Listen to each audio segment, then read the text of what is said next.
Hello students, welcome to our channel गणित कक्षा।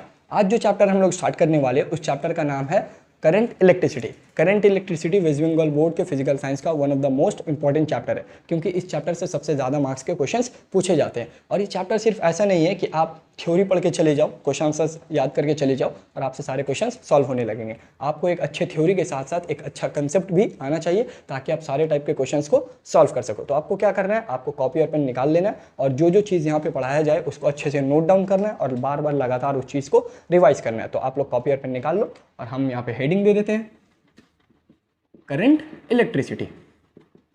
हर एक चीज़ अच्छे से उतारना, क्योंकि जितने अच्छे से आप चीज़ उतारोगे बाद में आपको पढ़ना उतना आसान लगेगा। ओके, तो करंट इलेक्ट्रिसिटी देखो, करंट इलेक्ट्रिसिटी का अगर इंपॉर्टेंस सिर्फ पूछे तो ये काफ़ी इंपॉर्टेंस है।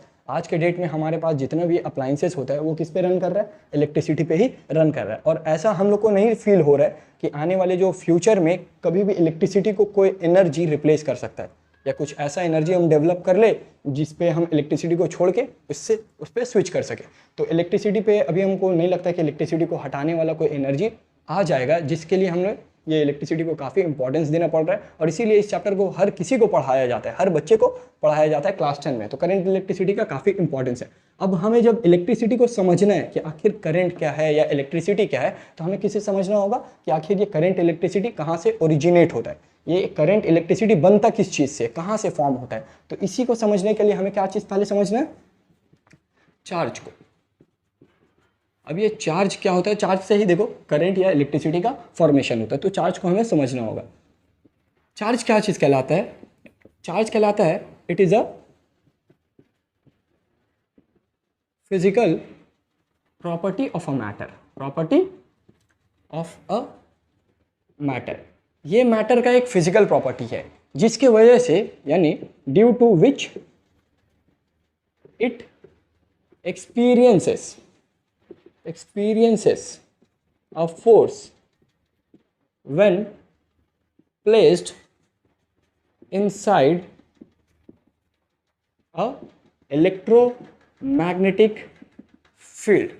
यहाँ पे हम क्या चीज़ बोल के चले गए, हम बोले कि चार्ज जो होता है वो मैटर का एक फिजिकल प्रॉपर्टी होता है। यानी जहाँ जहाँ पे आपको मैटर मिलेगा उस मैटर के पास क्या होगा, चार्ज तो होगा। और चार्ज के वजह से उस मैटर को क्या चीज़ एक्सपीरियंस करना होगा, उस मैटर को एक फोर्स का एक्सपीरियंस करना होगा। फोर्स क्या चीज़ होता है, फोर्स होता है आपका पुश या पुल। यानी मैटर को ऐसा लगेगा कि या तो कोई उसे पुश कर रहा है, धक्का दे रहा है, या तो मैटर को ऐसा लगेगा कि कोई उसे पुल कर रहा है, अपने तरफ खींच रहा है। सपोज ये अगर ये मैटर है और इस मैटर को यहाँ पे बहुत सारा इलेक्ट्रिक फील्ड है और मैग्नेटिक फील्ड है, तो हम इस मैटर को क्या किए कि इस इलेक्ट्रोमैग्नेटिक फील्ड में जाके प्लेस कर दिए, यहाँ पे छोड़ दिए और हट गए। तो इस मैटर को ऐसा लगेगा कि कोई इसे अपने तरफ खींच रहा है, या कोई यहाँ से नहीं समझ में आता हो, इसे ऐसा लगेगा कि कोई इसे अपने तरफ खींच रहा है, इधर लेके जा रहा है या फिर इधर लेके जा रहा है। ये ऐसा क्यों होगा, ये होगा चार्ज की वजह से, क्योंकि मैटर के पास क्या होता है, चार्ज होता है। और इस चार्ज की वजह से जब भी किसी मैटर को इलेक्ट्रोमैग्नेटिक फील्ड में रखा जाएगा तो उसे क्या चीज़ एक्सपीरियंस करना होगा, एक फोर्स का एक्सपीरियंस करना होगा। तो आई होप तुम लोगों को चार्ज थोड़ा सा आइडिया होगा कि चार्ज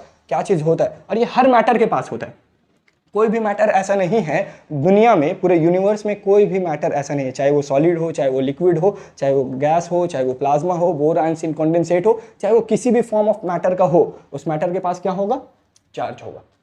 ठीक है, अब बात करते हैं अगर कि चार्ज किस तरीके का क्वांटिटी है। क्वांटिटी देखो बाबू, दो तरीके का होता है, एक होता है स्केलर क्वांटिटी और दूसरा होता है वेक्टर क्वांटिटी। हम मान के चल रहे कि आपको स्केलर, वेक्टर ये सब कुछ नहीं आता है, तो हम बेसिक चीज़ बताते हुए चल रहे जो आपको ज़रूरत पड़ेगा। स्केलर वो क्वांटिटी होता है जिसके पास सिर्फ क्या होता है, मैग्नीट्यूड हो, और वेक्टर वो क्वांटिटी होता है जिसके पास मैग्नीट्यूड है और साथ में डायरेक्शन भी हो। तो ऐसे क्वांटिटी को हम लोग क्या चीज़ बोलते हैं, वेक्टर क्वांटिटी। और स्केलर क्वांटिटी उसे कहते हैं जिसके पास सिर्फ मैग्नीट्यूड होता है। तो अब चार्ज जो है, इलेक्ट्रिक चार्ज, वो स्केलर क्वांटिटी है या वेक्टर क्वांटिटी, ये हम लोग से पूछ सकता है। तो हम लोग को याद रखना है कि चार्ज कैसा है, एक स्केलर क्वांटिटी है। ठीक है, चार्ज के बारे में ये चीज़ पता चल गया। चार्ज के बारे में और क्या चीज़ पता होना चाहिए, तो चार्ज का हमें एसआई यूनिट पता होना चाहिए। तो एसआई यूनिट ऑफ चार्ज क्या होता है, वो होता है कूलम। इतना चीज़ हम लोग को पता होना चाहिए। तो अभी तक हम लोग क्या चीज़ पता किए कि भाई इलेक्ट्रिक चार्ज क्या होता है। चार्ज मैटर का फिजिकल प्रॉपर्टी है जिसके वजह से मैटर को एक फोर्स का एक्सपीरियंस करना पड़ता है जब वो इलेक्ट्रोमैग्नेटिक फील्ड में प्लेस किया जाता है। साथ ही साथ हम लोग को पता चला कि चार्ज एक कैसा क्वांटिटी है, स्केलर क्वांटिटी है, और चार्ज का जो एसआई यूनिट होता है वो क्या होता है, कूलम होता है। इतना चीज़ जब पता चल जाए तो उसके बाद देखो एक चीज़ बता रही है, बुक वगैरह में नहीं है बट आपको पता होना चाहिए, तो ये नोट में डाल के लिख लेंगे कि जो चार्ज होता है ना हमारा वो इंडिपेंडेंट ऑफ वेलोसिटी होता है। इंडिपेंडेंट ऑफ वेलोसिटी बोलने का मतलब क्या है? इंडिपेंडेंट ऑफ वेलोसिटी बोलने का मतलब होता है कि अगर देखो ये मास है, इस मास के पास क्या होगा, चार्ज होगा। अब इस मास के पास चार्ज है, सपोज हम इस तरीके से लेते हैं कि ये कोई भी मास है और इस मास के पास क्या है, बहुत सारा चार्ज है। तो इस मास को अगर हम बहुत हाई वेलोसिटी से ट्रैवल करवा दें, v is equal to around ले लो 10 पावर 8 मीटर पर सेकेंड से हम इसको दौड़ा दें, तो ऐसा नहीं होगा कि इस मैटर का जो भी चार्ज होगा वो चार्ज कम या बढ़ जाएगा। ऐसा नहीं होगा कि इसका चार्ज कम हो जाएगा या घट जाएगा वेलोसिटी आने से। जबकि मास क्या होता है, मास डिपेंडेंट होता है। जो ये तुम्हारा मास है ना, कहाँ गया, तो मास यहाँ पे लिख देते हैं।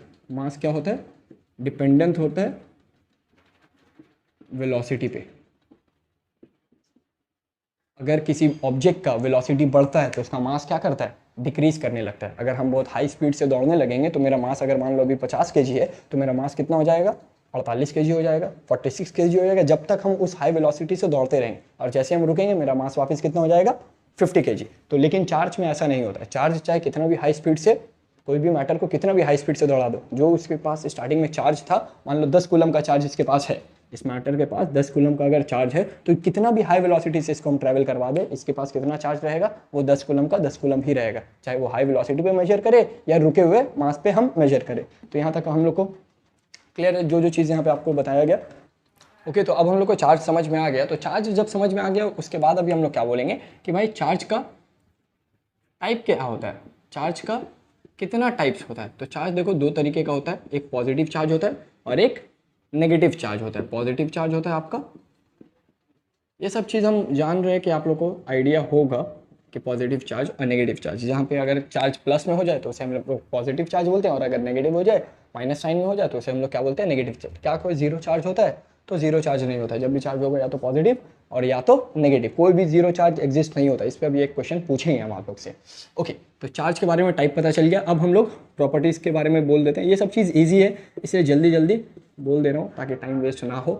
ओके, सबसे पहला प्रॉपर्टी क्या होता है। अच्छा, इस प्रॉपर्टी को हम बताने से पहले बताना चाहेंगे कि लाइक चार्ज किसे कहते हैं। लाइक चार्ज का मतलब सर एक चार्ज दूसरे चार्ज को जब पसंद करता है तो उसे हम लोग लाइक चार्ज कहते हैं। नहीं, ऐसा नहीं है। लाइक चार्ज का मतलब होता है सिमिलर टाइप का चार्ज, सिमिलर टाइप का चार्ज। अब सिमिलर टाइप या तो पॉजिटिव पॉजिटिव हो जाए और या फिर नेगेटिव नेगेटिव हो जाए। पॉजिटिव नेगेटिव होगा, पॉजिटिव या नेगेटिव होगा, नहीं। पॉजिटिव पॉजिटिव को हम लोग क्या बोलेंगे, लाइक चार्ज बोलेंगे। नेगेटिव नेगेटिव को हम लोग क्या बोलेंगे, लाइक चार्ज बोलेंगे। तो ये पॉजिटिव और नेगेटिव को क्या बोलेंगे, सही बोल रहे हो, अनलाइक चार्ज बोलेंगे। यानी अगर एक चार्ज पॉजिटिव है दूसरा चार्ज नेगेटिव है तो उस चार्ज को हम लोग क्या चीज़ बोलेंगे, अनलाइक चार्ज बोलेंगे। ठीक है, तो पहला जो प्रॉपर्टी आता है वो बोलता है कि अगर लाइक चार्ज है, अगर दो लाइक चार्ज है, दो लाइक चार्ज हो, लाइक चार्जेस है, तो हम लोग क्या बोल सकते हैं कि दे रिपेल, आ रहा है ये, रिपेल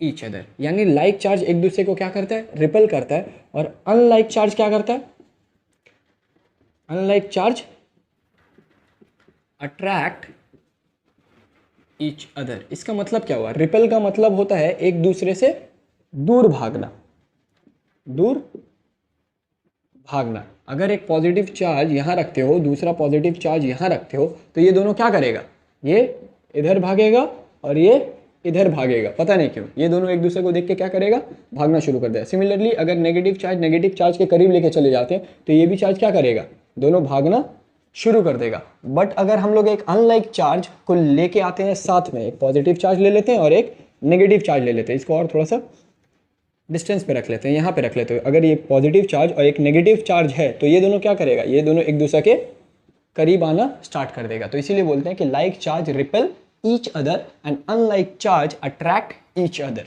तो ये चीज़ आपको अच्छे से समझ में आया होगा। ये पहला प्रॉपर्टी होता है चार्ज का। दूसरा प्रॉपर्टी जो कि इजी प्रॉपर्टी है वो होता है चार्ज इज ऑलवेज कंजर्व्ड। अब चार्ज इज ऑलवेज कंजर्व्ड का मतलब क्या होता है? इस कंजर्व्ड वर्ड में सब कुछ छिपा हुआ है। कंजर्व्ड वर्ड का मतलब क्या होता है? कंजर्व्ड का मतलब होता है कि बचा के रखना। तो यहाँ पे वो मीनिंग नहीं है कि बचा के रखना। हम लोग इससे पहले कहीं पे सुने हैं कि मास इज कंजर्व्ड, सुनने होंगे। अगर क्लास 9 में सही से लॉकडाउन के टाइम में भी पढ़ाई कर रहे होगे तो सुने होंगे, अदरवाइज बता दिया जाता है कि चार्ज इज ऑलवेज कंजर्व का मतलब होता है कि चार्ज को कोई, चार्ज इज नाइदर क्रिएटेड, अब याद आ रहा होगा, charge is neither created and nor be destroyed. यानी चार्ज को बनाया नहीं जा सकता, क्रिएट नहीं किया जा सकता। कहीं से भी ऐसा नहीं होगा कि हम चार्ज को बना सकते हैं। लैब में जाएंगे और लैब में मास वगैरह या कोई सामान वगैरह इंग्रेडिएंट मिला के हम क्या करेंगे, चार्ज को बनाएंगे। ऐसा पॉसिबल नहीं है। और साथ ही साथ क्या चीज़ बोला जा रहा है, डिस्ट्रॉय भी नहीं कर सकते। यानी अगर कोई चार्ज हमको दे देता है और बोलता है कि लेके जाओ और इसको डिस्ट्रॉय कर दो, तो ये भी मेरे लिए पॉसिबल नहीं है। हम किसी चार्ज को डिस्ट्रॉय भी नहीं कर सकते, किसी भी चीज़ से डिस्ट्रॉय नहीं कर सकते। छुरी से, तलवार से, बॉम्ब से, किसी भी चीज़ से हम किसी चार्ज को डिस्ट्रॉय नहीं कर सकते। और चाहे कोई भी इंग्रेडिएंट मिल जाए, उस चार्ज को हम क्रिएट भी नहीं कर सकते। अगर हम चार्ज को क्रिएट भी नहीं कर सकते और डिस्ट्रॉय भी नहीं कर सकते तो हम चार्ज को कर क्या सकते हैं? तो हम लोग चार्ज को क्या कर सकते हैं बाबू? We only transfer charge from one body to the other. हम क्या पे बोले? हम बोले कि एक बॉडी से दूसरे बॉडी को हम लोग क्या कर सकते हैं, सिर्फ चार्ज ट्रांसफर कर सकते हैं। इसका एग्जांपल ऐसे हो सकता है कि अगर मान लो यहाँ पे 2 प्लस चार्ज है, 2 प्लस चार्ज है, इसको ऐसे समझ सकते हैं कि प्लस चार्ज है, एक और प्लस चार्ज है, 3 प्लस चार्ज है। चलो ये 3 प्लस चार्ज इस तरीके से है, एक बॉडी है और एक और बॉडी है जिसके पास सिर्फ 1 प्लस चार्ज है। तो हम क्या कर सकते हैं कि ये पॉजिटिव चार्ज को उठा के इस पे दे सकते हैं। तो इससे क्या होगा, इस बॉडी के पास 2 पॉजिटिव चार्ज हो जाएगा, इसके पास 2 पॉजिटिव चार्ज हो जाएगा। और ये जो काम हम किए ना, ये हम दोनों चार्जेस को बताएंगे नहीं। हम इसको भी नहीं बताएंगे कि हम ये चार्ज को उठा के यहाँ लेके जा रहे हैं, और इस चार्ज को भी नहीं बताएंगे कि हम एक चार्ज तुमको ला के दे रहे हैं। तो इससे क्या होगा, इस चार्ज को क्या लगेगा, इस बॉडी को क्या लगेगा, इस चार्ज को नहीं, इस बॉडी को क्या लगेगा, इस बॉडी को चार्ज लगेगा। भाई कल तो मेरे पास 3 चार्ज था और आज अचानक से मेरे पास कितना बचा है, 2 चार्ज बचा है। इसका मतलब मेरा चार्ज डिस्ट्रॉय हो गया, एक चार्ज प्लस वाला डिस्ट्रॉय हो गया। बट ऐसा हुआ नहीं है। और इसको क्या लगेगा कि कल तो मैं गरीब था, मेरे पास 1 चार्ज था और आज मेरे पास क्या है, 2 चार्ज है। यानी हम कहीं से चार्ज को क्रिएट कर लिए। इस बॉडी को लगेगा कि हम क्या किए हैं, डिस्ट्रॉय किए हैं। इस बॉडी को लगेगा कि हम क्या किए हैं, क्रिएट किए हैं। बट एक्चुअली में ना ये डिस्ट्रॉय किया है ना ये क्रिएट किया है। सच्चाई हम लोग को पता है कि यहाँ से एक चार्ज को दूसरे चार्ज पे ट्रांसफ़र किया गया। तो इंसान के लाइफ में भी इसी तरीके से होता है। कोई पैसा कमाता है तो वो सोचता है कि हम कमा रहे, बट ऐसा नहीं है। भगवान उसको एक जगह से दूसरे जगह ट्रांसफ़र करता है, उसको लगता है कि हम क्रिएट किए, कहीं से 2 चार्ज को हम बना के लेके आए। बट ऐसा सच्चाई नहीं है। उसको ऊपर वाला कहीं से चार्ज ला के दिया या वो चीज़ ला के दिया जो चीज़ वो सोच रहा है कि वो खुद क्रिएट किया। तो 2 प्रॉपर्टी अच्छे से समझ में आया। लाइक चार्ज क्या करता है, रिपेल ईच अदर को करता है, और अनलाइक चार्ज करता है एक दूसरे को अट्रैक्ट करता है। और दूसरा प्रॉपर्टी क्या चीज़ बताया कि charge is always conserve. Charge is always conserve का मतलब होता है कि चार्ज को ना ही बनाया जा सकता है, चार्ज को ना ही डिस्ट्रॉय किया जा सकता है। चार्ज को क्या किया जा सकता है, सिर्फ एक बॉडी से दूसरे बॉडी पे ट्रांसफर किया जा सकता है। और उन दोनों बॉडीज को क्या लगेगा, उन दोनों बॉडीज को लगेगा कि हम चार्ज डिस्ट्रॉय या क्रिएट किए हैं, बट एक्चुअली में वहाँ पे चार्ज का क्या हो रहा होगा, ट्रांसफर हो रहा होगा। इसका एक एग्जाम्पल होता है हम लोग के पास। एग्जाम्पल होता है कि जब एक ग्लास रॉड ले लेते हैं हम लोग, ग्लास रॉड, और एक ले लेते हैं सिल्क का क्लॉथ, सिल्क क्लॉथ। और जब हम लोग ग्लास रॉड और सिल्क क्लॉथ को एक दूसरे के साथ, सपोज कि यहाँ पे हम, ये मेरा हाथ पे एक कपड़ा है, सिल्क का एक कपड़ा है और ये एक ग्लास का रॉड है, और इन दोनों को पकड़ के जब हम इसको कस के मलते हैं या घसते हैं, रब करते हैं इस पर, यानी इन दोनों को हम लेके क्या करेंगे, ग्लास रॉड को और सिल्क क्लॉथ को लेके हम लोग क्या करेंगे, अगर रब करते हैं तो रब करने के बाद ये जो कपड़ा होगा और ये जो ग्लास का रॉड होगा, इसको क्या लगेगा कि मेरे ऊपर कहीं से चार्ज आ गया है या फिर मेरे ऊपर से कहीं से चार्ज चला गया है। यहाँ पे एक नेगेटिव साइन जनरेट होता है। ये बताएंगे किस तरीके से नेगेटिव साइन किसी पे आता है और किसी पे पॉजिटिव कैसे आता है, ठीक है। यहाँ पे चार्ज का ट्रांसफ़र हो जाता है, यानी यहाँ पे इस बॉडी से ट्रांसफ़र होकर चार्ज कहाँ चला जाता है, दूसरे बॉडी पे चला जाता है। और यहाँ पे यही चीज़ हो रहा होता है। तो बना दिया क्या, हाँ यहाँ प्लस होता है, यहाँ पे माइनस होता है। ये कैसे होता है हम बताएंगे आप लोगों को कि प्लस कैसे करके आता है या माइनस किस तरीके से आता है। तो जब हम लोग एक ग्लास रॉड या सिल्क क्लॉथ को क्या करते हैं, आपस में रब करते हैं, तो वहाँ पे पॉजिटिव चार्ज और नेगेटिव चार्ज दोनों बॉडीज़ पे क्रिएट हो जाता है। अच्छा, ये एक और चीज़ यहाँ पे याद रखना, जो समझने और सिंपल सा चीज़ है, सिर्फ ध्यान नहीं जाता इस चीज़ों पे, कि जितना ये इसके पास पॉजिटिव चार्ज आएगा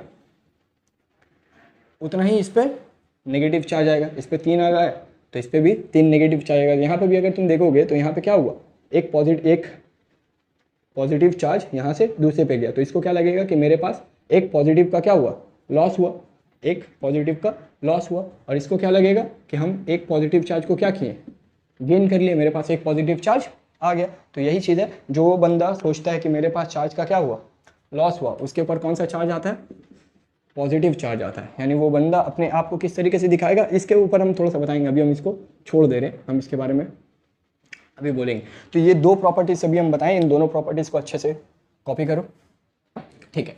तो हम लोग का प्रॉपर्टी नंबर 3 ये होता है कि देखो, चार्ज क्या होता है,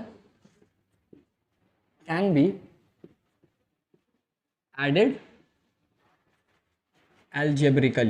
एल्जेब्रिकली का मतलब क्या होता है, जैसे जिस तरीके से हम लोग अलजेब्रा में ऐड नहीं करते थे। स्टार्टिंग में ये हम बोले थे कि चार्ज एक किस तरीके का क्वांटिटी है, चार्ज एक स्केलर क्वांटिटी है। और स्केलर क्वांटिटी का ये प्रॉपर्टी होता है कि उसको हम लोग अलजेब्रा में जिस तरीके से एडिशन करते हैं, एडिशन का बोलने का मतलब है +2 चार्ज +2 चार्ज। तो यहाँ पे +2 चार्ज को अगर ऐड कर देंगे तो टोटल कितना हो जाएगा, +4 चार्ज हो जाएगा। तो ये अलजेब्रा में इस तरीके से एडिशन होता है, उसी तरीके से करना है। और +3 चार्ज -1 चार्ज, तो अलजेब्रा में क्या होता है, प्लस माइनस माइनस, 3 से 1 गया 1, और साइन किसका बैठेगा, बड़े वाले का, यानी +2 चार्ज। तो ये इस तरीके, जिस तरीके से हम लोग अलजेब्रा में ऐड कर रहे होते हैं, उसी तरीके से हम लोग यहाँ पे ऐड या सब्ट्रैक्ट कर सकते हैं। तो उसी चीज़ को क्या बोला जाता है, charge can be added algebraically. और लिख लो, it is a scalar quantity, ठीक है। तो ये हम लोग का तीसरा पॉइंट। और चौथा पॉइंट थोड़ा सा इंपॉर्टेंट है, इसको अच्छे से समझना कि हम क्या चीज़ बोल रहे हैं। Charge is quantized, charge is quantized, इस वर्ड के मतलब को समझना है कि चार्ज इज क्वांटाइज्ड का मतलब क्या होता है। तो क्वांटाइज्ड का मतलब होता है बाबू, देखो हम अगर बात करें कि किसी मोबाइल दुकान में जाते हैं और वहाँ पे हमको कोई मोबाइल पसंद आ जाता है, ठीक है, और वो मोबाइल का प्राइस अराउंड मान लो 20,000 रुपये है, और मेरे पास पॉकेट में अभी कितने 15,000 रुपये। तो अब ऐसा तो हो नहीं सकता कि हम उस मोबाइल वाले को बोले कि ऐसा करो कि 15,000 रुपये ले लो, और मोबाइल का इतना जो पोर्शन है, इतना बड़ा फ़ोन है, तो इस इतने बड़े फ़ोन का ये पोर्शन काट के अपने पास रख लो, और इतना बचा हुआ हमको दे दो, अभी बाद में जब हम 5,000 रुपये देंगे तो ये वाला भी हमको दे देना। तो इस तरीके का चीज़ हम लोग नहीं कर सकते। यानी हम लोग कभी कभी जब चार्जेस, ये कोई भी चीज़ को काट नहीं सकते। हम लोग जब भी खरीदेंगे तो मोबाइल कितना पीस खरीदेंगे, एक मोबाइल फ़ोन खरीदेंगे, 2 मोबाइल फ़ोन करेंगे, 3 खरीदेंगे, 4 खरीदेंगे या 5 खरीदेंगे। हम लोग 1.5 पीस मोबाइल फ़ोन नहीं खरीद सकते, हम लोग 5.5 पीस मोबाइल फ़ोन नहीं खरीद सकते। यानी हम लोग ऐसा क्वांटिटी को फ्रैक्शन में या डेसिमल में नहीं खरीद सकते, उसको क्या बोलते हैं हम लोग, क्वांटाइज्ड बोलते हैं। तो चार्ज इज क्वांटाइज्ड का मतलब क्या चीज़ हो गया, चार्ज इज क्वांटाइज्ड का मतलब हो गया कि कभी भी चार्ज का जो ट्रांसफ़र है वो 1, 2, 3, 4, 5 इस तरीके से होगा। कभी भी 1.5 चार्ज पास नहीं हो सकता है, 2.5 चार्ज पास नहीं हो सकता, 2.3 चार्ज का पास नहीं हो सकता। यानी हम यहाँ पे क्या बोल रहे हैं कि अगर एक बॉडी है, एग्जांपल से हम थोड़ा सा बताने की कोशिश कर रहे हैं कि इस बॉडी के पास, और इसके पास मान लो कि यार बहुत चार्ज है, बहुत चार्ज है। अब कोई काउंट मत करना कि 9 पीस चार्ज है, बहुत सारा चार्ज है, इसमें और भी चार्ज है, ठीक है। और ये बेचारा खाली डब्बा ये आया इसके पास भी कुछ चार्ज होगा, चलो एक चार्ज है, और हम इसको देना स्टार्ट किए। तो हम यहाँ से क्या कर सकते हैं, हम 1 चार्ज दे सकते हैं, हम 2 चार्ज दे सकते हैं, ये सब सही है, ये 1 चार्ज दिया जा सकता है, 2 चार्ज दिया जा सकता है। लेकिन कभी भी ऐसा नहीं होगा कि आधा चार्ज इसको दिया जाए। ये आधा चार्ज हम ऐसे तोड़ के इसको क्या कर सकते हैं, नहीं दे सकते कि भाई तुम अभी आधा ले लो, आधा और आधा बाद में आके ले लेना। इस तरीके का चीज़ इससे नहीं होगा, यानी चार्ज को हम लोग क्या कर सकते हैं, दो हिस्सा में तोड़ के दिया दी नहीं कर सकते। यानी इस पर 2.5 प्लस चार्ज का ट्रांसफ़र नहीं हो सकता, 2/3 प्लस चार्ज का ट्रांसफ़र नहीं हो सकता, प्लस क्या माइनस भी चार्ज का ट्रांसफ़र नहीं हो सकता। तो इसी चीज़ को क्या बोला जाता है, क्वांटाइज्ड बोला जाता है कि चार्ज इज क्वांटाइज्ड, यानी चार्ज एक फिक्स नंबर में पास होता है। वो फिक्स नंबर कितना हो सकता है, वो 1 हो सकता है, 2 हो सकता है, 3 हो सकता है। चार्ज क्या होगा, charge only transfer in a fixed number. एक फिक्स नंबर है, उस फिक्स नंबर के वैल्यू पे ही चार्ज का ट्रांसफर हो सकता है। अब वो फिक्स नंबर का वैल्यू कितना है, ये भी तो हम लोग को पता होना चाहिए कि वो फिक्स नंबर, जैसे कि हम अभी बोले कि जब हम लोग किसी मार्केट में, थोड़ा सा सोचो कि किसी मार्केट में, होलसेल मार्केट है, और उस होलसेल मार्केट में हम जाके बोलते हैं कि भैया हमको एक जीन्स दीजिए, कपड़ा का था दुकान, हम वहाँ पे जाते हैं बोलते हैं कि हमको एक पीस जीन्स दीजिए। तो वो क्या बोलेगा कि भाई यहाँ पे एक पीस जीन्स नहीं मिल सकता, आपको जब भी मिलेगा तो आपको 6 पीस मिलेगा, 12 पीस मिलेगा, 18 पीस मिलेगा। यानी आपको एक फिक्स नंबर है 6 पीस, वो हम लोग का मिनिमम है। आपको कम से कम 6 पीस खरीदना होगा, एक पीस हम आपको नहीं देख सकते। अगर आपको एक पीस खरीदना तो आप कहाँ जाइए, रिटेलर्स के पास। आप रिटेलर्स के पास जाइए, वो आपको एक पीस निकाल के दे देगा, आधा तो कोई नहीं देगा, एक बार का ऐसा कहीं पे नहीं मिलेगा। यानी एक फिक्स नंबर जो होता है वो अलग अलग जगह पे अलग अलग तरीके से होता है। अगर होलसेल मार्केट जा रहे हैं और जींस ले रहे हैं तो वहाँ पे कितने 6, इससे भी कोई बड़ा मार्केट जाते हैं, मान लो कि हम चाइना से कोई ड्रेस है इंपोर्ट करवा रहे हैं इंडिया में, तो अब वहाँ पे क्या हो जाएगा कि हो सकता है कि एक 100 पीसेस का एक पूरा बंडल हो, वो हमको खरीदना पड़े। तो एक फिक्स जो वैल्यू होता है, फिक्स नंबर, वो फिक्स नंबर अलग अलग सिचुएशंस पे अलग अलग डिपेंड करता है, वो ज़रूरी नहीं कि एक ही हो। तो यहाँ पे जो हम लोग बोल रहे हैं कि चार्ज इज क्वांटाइज्ड, तो यहाँ पे उस क्वांटाइज्ड का जो फिक्स नंबर है वो कितना है, तो वो है बाबू तुम्हारा चार्ज ऑफ एन इलेक्ट्रॉन। अब एक इलेक्ट्रॉन पे जितना चार्ज होगा, एक बार में सिर्फ उतना ही चार्ज को दिया जा सकता है, या तो 2 इलेक्ट्रॉन दिया जा सकता है। यानी हम बोल रहे थे यहाँ पे पॉजिटिव पॉजिटिव जो हम यहाँ पे दिख रहे थे, तो ये एक्चुअली में पॉजिटिव पॉजिटिव नहीं होगा। ये क्या चीज़ होगा कि एक बॉडी है, इस बॉडी पे बहुत सारा इलेक्ट्रॉन्स है, इस पर बहुत सारा इलेक्ट्रॉन्स है। तो हम यहाँ पे क्या कर सकते हैं कि इस बॉडी को या तो 1 इलेक्ट्रॉन का ट्रांसफ़र कर सकते हैं, या तो 2 इलेक्ट्रॉन का ट्रांसफ़र कर सकते हैं, या तो 3 इलेक्ट्रॉन का ट्रांसफ़र कर सकते हैं, और आधा या 1.5 या 2.5 इस तरीके का इलेक्ट्रॉन का हम लोग ट्रांसफ़र नहीं कर सकते। अब चार्ज ऑफ एन इलेक्ट्रॉन लिखें। अब 1 इलेक्ट्रॉन का चार्ज कितना होता है, 1 इलेक्ट्रॉन के पास कितना चार्ज होता है ये तो हमको पता ही नहीं। जैसे कि मान लो कि यार कोई हमको बोल रहा था कि हाफ डजन, तो हम डजन तो बोले 1 डजन, 1 डजन। तो 1 डजन का मतलब 1 नहीं होता है, 1 डजन का मतलब कितना होता है, 12 पीस। तो यहाँ पे 1 इलेक्ट्रॉन का चार्ज बोला जाता है। हम यहाँ पे क्या बोल रहे हैं, 1 इलेक्ट्रॉन का मतलब क्या है, चार्ज है। तो ये 1 इलेक्ट्रॉन का चार्ज का मतलब कितना है, जिस तरीके से 1 डजन का वैल्यू कितना होता था, उसी तरीके से 1 इलेक्ट्रॉन चार्ज का कुछ वैल्यू है। ये वैल्यू कितना है बाबू, ये है 1.6 × 10⁻⁻19 कूलम, और ये आपको याद रहना चाहिए। यानी यही जो सबसे मिनिमम वैल्यू है चार्ज का, जो आप क्या कर सकते हो, ट्रांसफर कर सकते हो। इससे कम चार्ज का ट्रांसफर नहीं हो सकता, इससे कम चार्ज का ट्रांसफर, यहाँ पे 19 है, 10⁻⁻19। यानी या तो हम किसी को 1.6 × 10⁻⁻19 कूलम दे सकते हैं, या तो 2 बार ऐसा दे सकते हैं, 3 दे सकते हैं, 4 दे सकते हैं। यानी जितना बार भी देंगे हम ये वैल्यू का मल्टीपल दे रहे होंगे। या तो हम देखो 1 इलेक्ट्रॉन देने से कितना चार्ज, 1.6 × 10⁻⁻19 कूलम। ये चीज़ समझ में आ रहा है। 1 इलेक्ट्रॉन किसी को अगर हम चार्ज देते हैं तो उसको हम कितना चार्ज देते हैं, 1.6 × 10⁻⁻19 कूलम का हम चार्ज देते हैं। ये इसको 1 इलेक्ट्रॉन दिया तो 1.6 × 10⁻⁻19। सपोज ये इसको कितना इलेक्ट्रॉन दे दिया, 3 इलेक्ट्रॉन दे दिया। तो जब ये बोलेगा कि मेरे पास 3 इलेक्ट्रॉन है, तो इस 3 इलेक्ट्रॉन का मतलब इसके पास कितना चार्ज है, इसके पास चार्ज है 1.6 × 10⁻⁻19 × 3।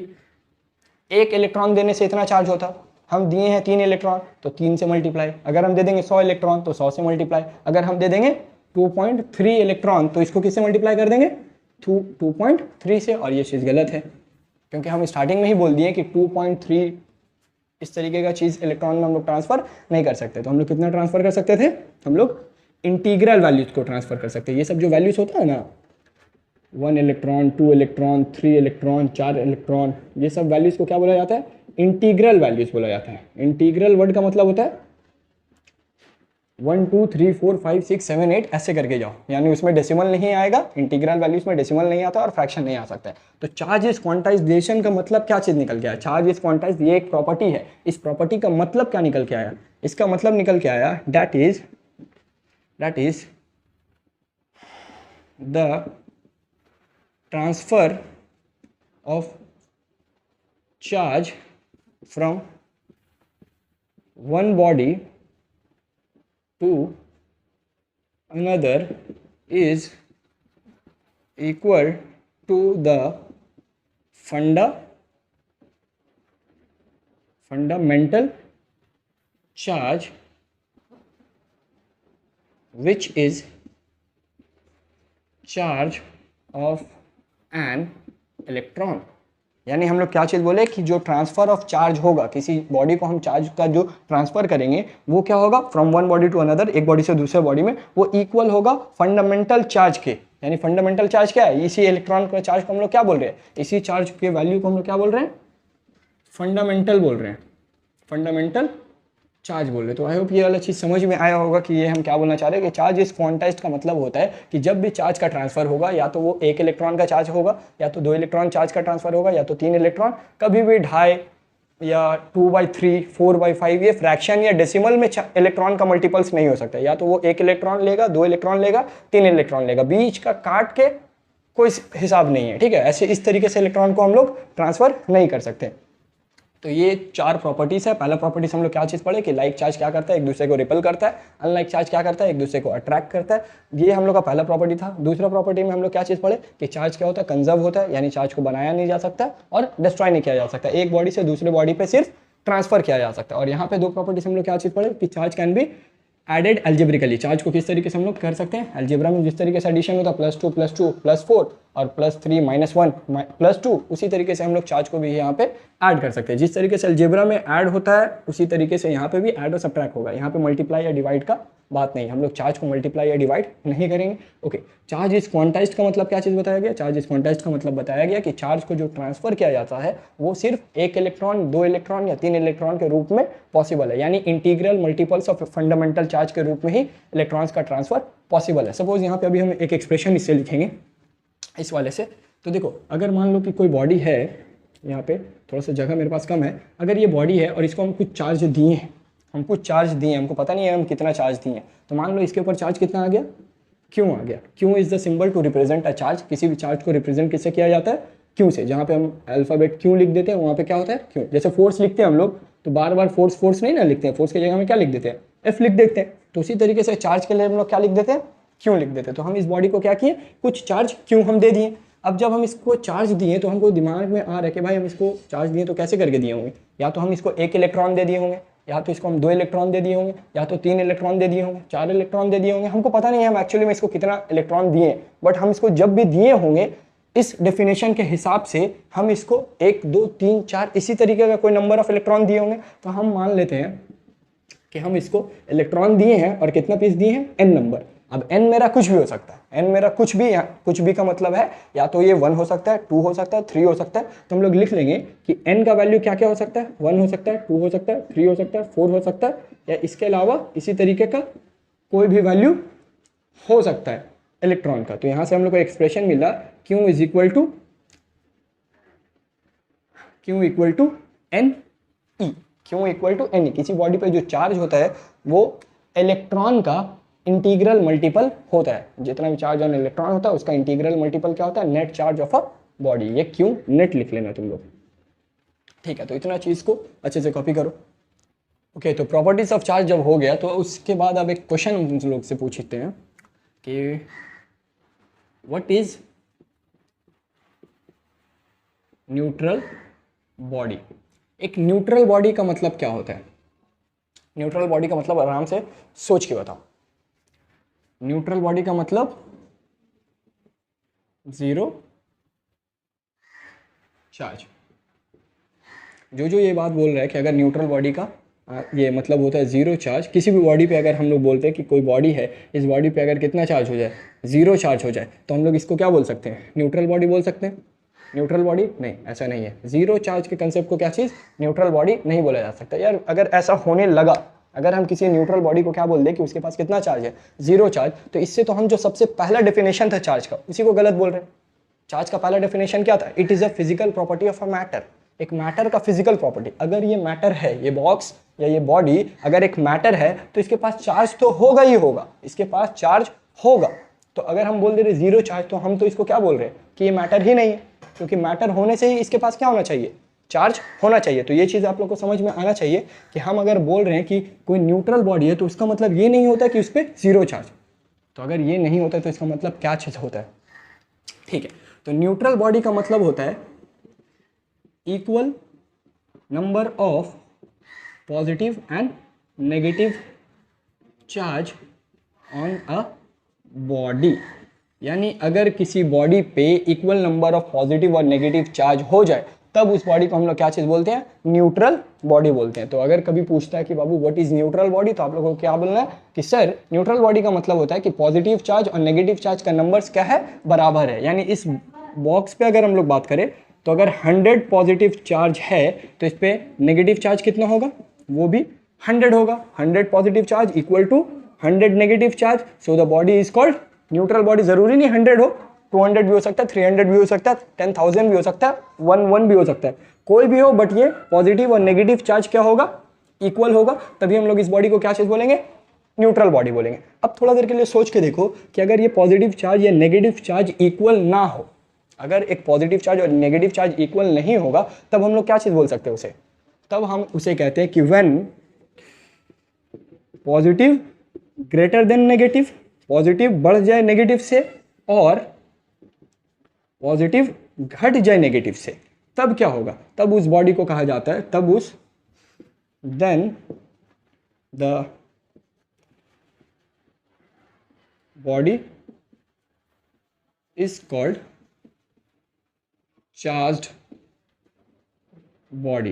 तो चार्ज बॉडी का कंसेप्ट समझ में आ गया होगा कि चार्ज बॉडी किसे बोलते हैं, कि जब किसी बॉडी पे पॉजिटिव और नेगेटिव चार्ज क्या हो जाए, अनइक्वल हो जाए, पॉजिटिव चार्ज या तो बढ़ जाए या तो नेगेटिव चार्ज बढ़ जाए। अगर ऐसा होता है तब उस बॉडी को क्या चीज बोला जाता है, चार्ज बॉडी बोला जाता है। और अगर पॉजिटिव चार्ज कहाँ गया, पॉजिटिव चार्ज और नेगेटिव चार्ज इक्वल हो जाता है तब उस बॉडी को क्या चीज बोला जाता है बाबू, न्यूट्रल बॉडी बोला जाता है। तो आई होप न्यूट्रल बॉडी का कंसेप्ट भी समझ में आया होगा और चार्ज बॉडी का भी कंसेप्ट समझ में आया होगा। अब थोड़ा देर के लिए आते हैं कि वही कि पॉजिटिव चार्ज किस तरीके से हम लोग सोचते हैं कि किसी भी बॉडी पे पॉजिटिव चार्ज आएगा या नेगेटिव चार्ज आएगा, तो इसको थोड़ा सा सोचते हैं। तो हम लोग चलते हैं थोड़ा सा एटॉमिक लेवल पे। तो एटॉमिक लेवल पे हम सबसे पहले अगर क्लास 9 में इलेक्ट्रॉनिक कन्फिग्रेशन किए होंगे तो वहाँ पे पढ़े होंगे ये चीज़, ये किसका है, ये हाइड्रोजन एटम, ठीक है।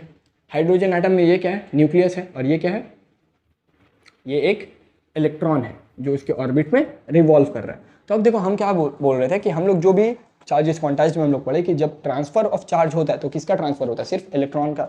ये प्लस वाले का ट्रांसफर नहीं होता है, इस प्लस वाले को न्यूक्लियस बोला जाता है। तो इस न्यूक्लियस से किसी भी तरीके का चार्ज का ट्रांसफर नहीं होता है। अब थोड़ा देर के लिए सोच के देखो कि हम लोग जब पढ़े हैं क्लास 11 का, ये 9 का जो केमिस्ट्री पढ़ते हैं, तो उस 9 की केमिस्ट्री में हम लोग क्या चीज़ पढ़ते हैं कि जितना नंबर ऑफ इलेक्ट्रॉन होता है उतना ही नंबर ऑफ प्रोटॉन भी होता है, जितना नंबर ऑफ इलेक्ट्रॉन होता है उतना ही नंबर ऑफ प्रोटॉन होता है किसी भी एटम में या किसी भी एलिमेंट में, एटम ही बोलेंगे, किसी भी एटम में नंबर ऑफ इलेक्ट्रॉन और नंबर ऑफ प्रोटॉन बराबर होता है।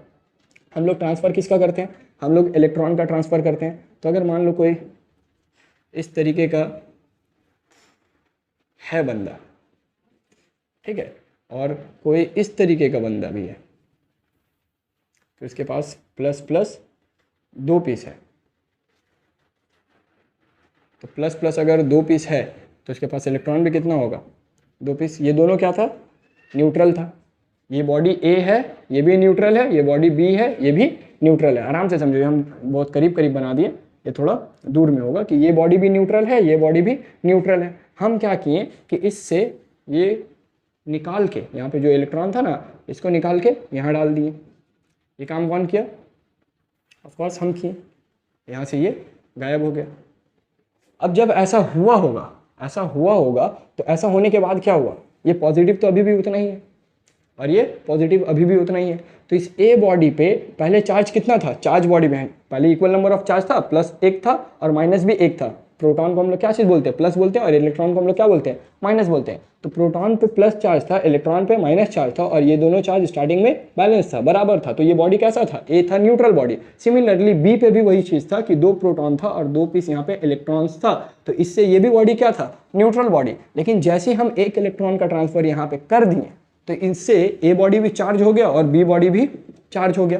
अब ए बॉडी पे देखो, जब तुम चार्ज का देखो तो 2 नेगेटिव चार्ज हो गया, तो ये एक पॉजिटिव एक नेगेटिव को क्या करेगा, इक्वेट कर देगा, यानी बैलेंस कर देगा, इसको दिखाएगा नहीं, और दिखेगा एक्स्ट्रा क्या चीज़, एक नेगेटिव चार्ज एक्स्ट्रा। यानी ऐसे समझ के देखो कि ये चीज़ इसको कैंसिल कर दिया, तो जब ये कैंसिल हो गया तो बचा क्या चीज़, इलेक्ट्रॉन। यानी ए बॉडी पे कैसा चार्ज दिखने लगेगा, नेगेटिव चार्ज दिखने लगेगा। तो अगर किसी बॉडी में इलेक्ट्रॉन डाल देते हैं तो वो बॉडी कैसा चार्ज हो जाता है, नेगेटिव। और अगर किसी यहाँ पे देखो क्या हुआ होगा, इस पे +2 चार्ज है, 2 पॉजिटिव चार्ज है ना, और एक इलेक्ट्रॉन हम लोग निकाल दिए, तो अब ये पॉजिटिव और ये पॉजिटिव बैलेंस तो हो गया, बट ये वाला पॉजिटिव अभी भी इस बॉडी पे दिखेगा। तो जब हम लोग किसी बॉडी से रिमूवल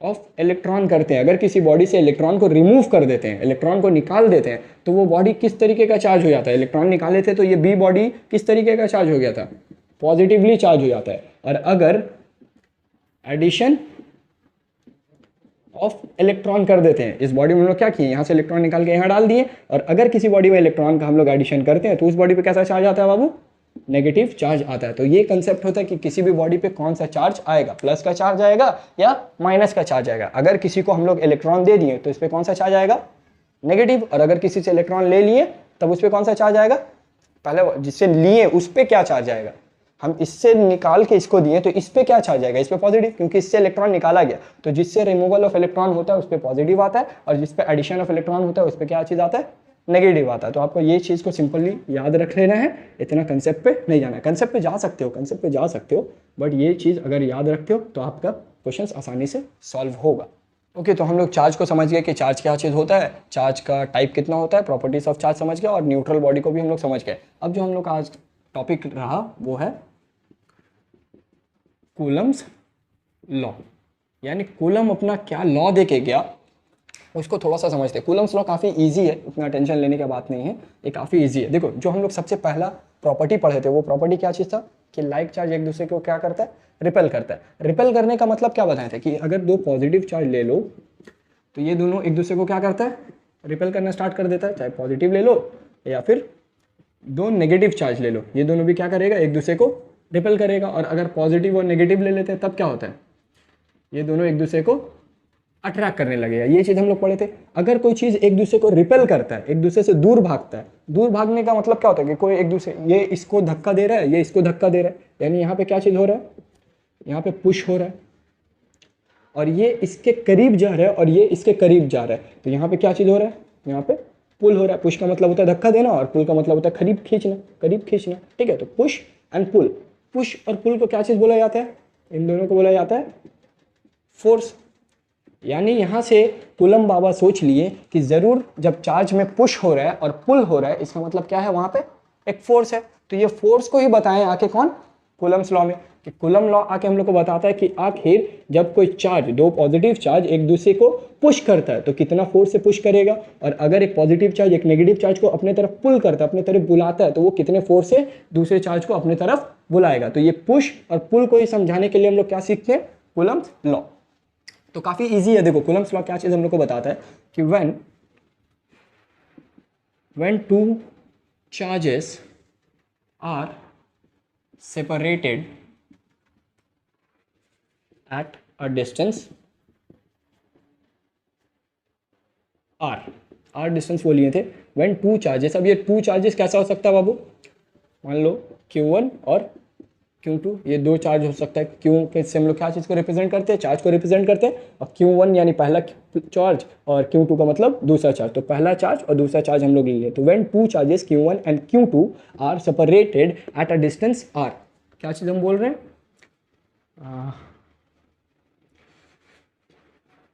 हम अभी दोनों का नेचर क्या मान रहे हैं, हम Q1 को क्या मान रहे हैं, पॉजिटिव, और Q2 को भी क्या मान रहे हैं, पॉजिटिव। नेगेटिव मानेंगे तब भी आंसर यही होगा।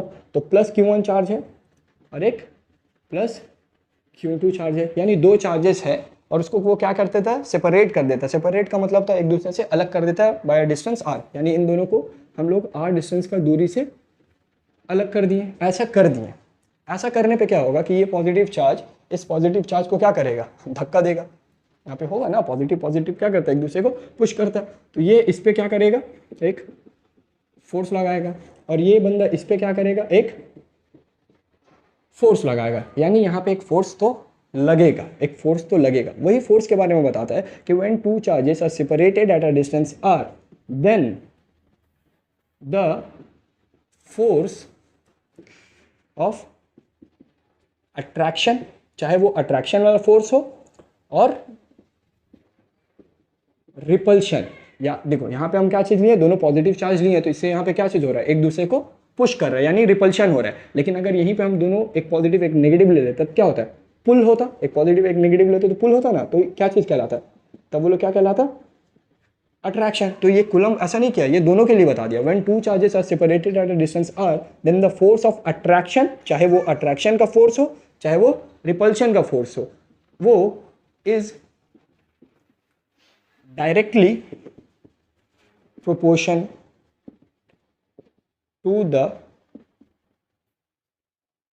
Product of charge. तो सबसे पहले वो क्या चीज बोला, जो फोर्स होगा, जो फोर्स मेरा यहाँ पे निकलेगा, द फोर्स ऑफ अट्रैक्शन और रिपल्शन, वो डायरेक्टली प्रोपोर्शनल होगा। क्या प्रोपोर्शन होगा, देखो दो तरीके का प्रोपोर्शन होता है, एक होता है डायरेक्ट और एक होता है इनडायरेक्ट। डायरेक्ट का मतलब होता है एक क्वांटिटी बढ़ाओगे तो दूसरा क्वांटिटी भी बढ़ेगा, वैसे क्वांटिटी को क्या चीज बोला जाता है, डायरेक्ट। और इनडायरेक्ट क्वांटिटी में, यानी अगर हम बात करेंगे डायरेक्ट का, तो एक चीज है ए और दूसरा चीज है बी, अगर ए को बढ़ाएंगे तो बी भी क्या होगा, बढ़ेगा। इस तरीके का रिलेशन को क्या बोला जाता है, डायरेक्ट। और इनवर्स क्या होता है, इनवर्स का मतलब होता है कि अगर एक को घटा रहे हैं तो दूसरा क्या करेगा, बढ़ने लगेगा। इस तरीके का रिलेशन को हम लोग क्या चीज बोलते हैं, इनवर्स।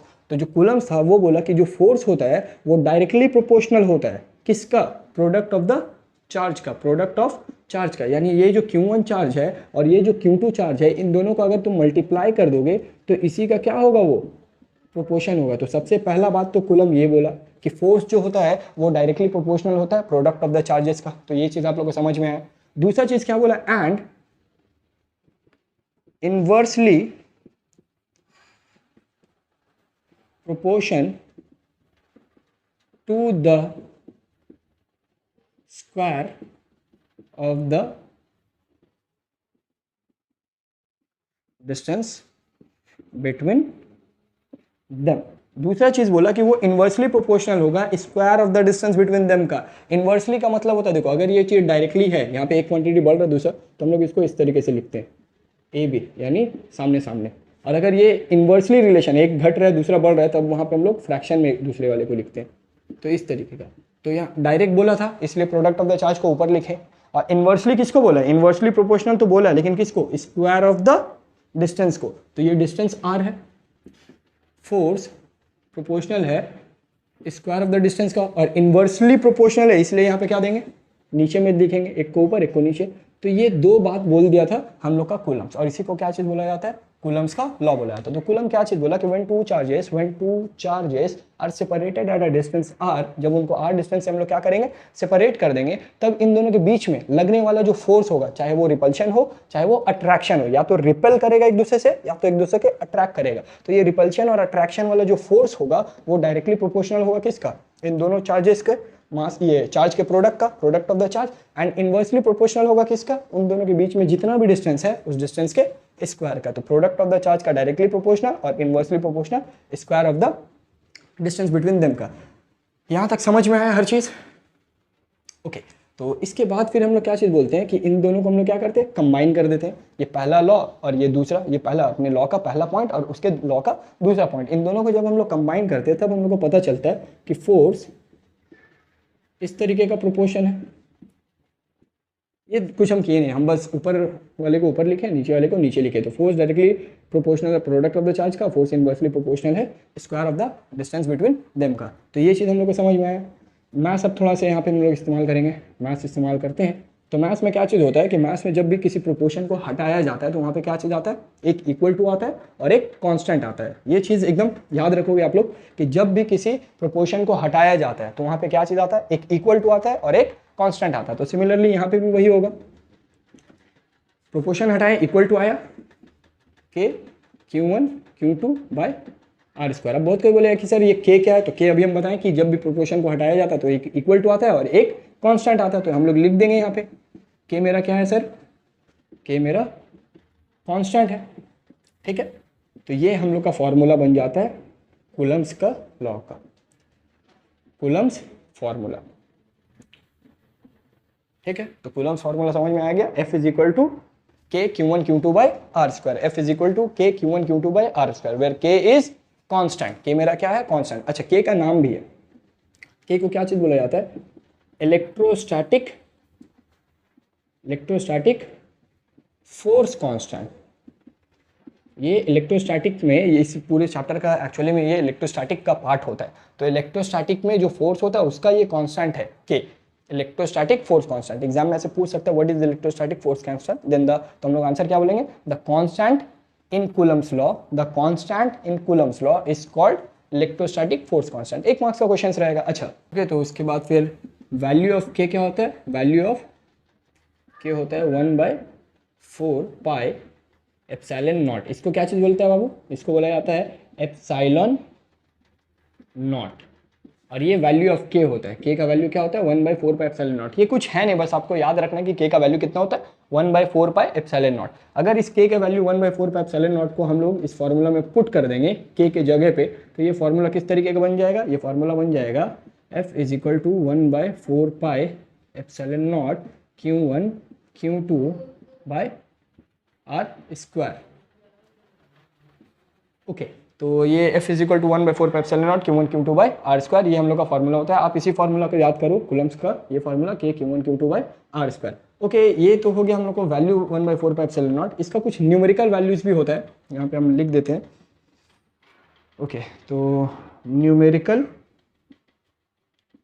वैल्यू ऑफ के, न्यूमेरिकल वैल्यू क्या होता है एसआई में, एसआई में न्यूमेरिकल वैल्यू होता है के का 9 × 10⁻9 न्यूटन मीटर स्क्वायर पर कूलम स्क्वायर। ये एक चीज़ आपको याद रखना है। और दूसरा सीजीएस में के का वैल्यू कितना होता है 1। सीजीएस में वैल्यू आसान है, ये कितना होता है 1, बट इसका यूनिट गंदा हो जाता है। यूनिट क्या होता है 9 सेंटीमीटर स्क्वायर पर स्टैट कूलम स्क्वायर। तो ये इतना चीज़ आपको याद रखना है, ये सब न्यूमेरिकल चीज़ है। ये 1 मार्क्स में आपसे डायरेक्टली पूछ सकता है कि what is the SI, what is the value of electrostatic constant के इन एसआई यूनिट। तो आप बताना होगा 9 × 10⁻9 न्यूटन मीटर स्क्वायर पर कूलम स्क्वायर। कभी कभी सिर्फ यूनिट भी पूछ लेता है। तो इतना ही सारा चीज़ था जो आपको याद रखना है इस पूरे में। एक बार देख लेते हैं कि हम लोग को कूलम्स लॉ क्या चीज़ बोला था। कूलम्स लॉ बोला था कि जब दो चार्जेस को सेपरेट करते हैं विद डिस्टेंस आर, तो फोर्स डायरेक्टली प्रोपोर्शनल होता है प्रोडक्ट ऑफ द चार्ज का, इनवर्सली प्रोपोर्शनल होता है square of the distance between them का।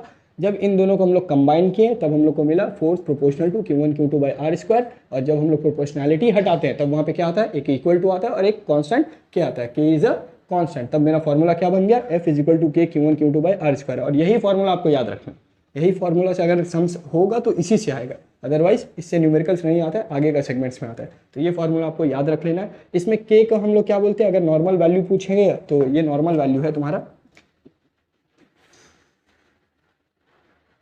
Normal value. अगर नॉर्मल वैल्यू पूछता है तो के का वैल्यू होता है 1/4 पाई एप्सिलॉन नॉट। ये क्या है, ये है एप्सिलॉन नॉट। ओके, तो आपको क्या करना है, ये सारी चीज़ों को नोट करना है और बार बार इसको रिवाइज करना है ताकि आपका कंसेप्ट अच्छा हो जाए। तो आप लोग पढ़ाई करते रहिए। All the very best.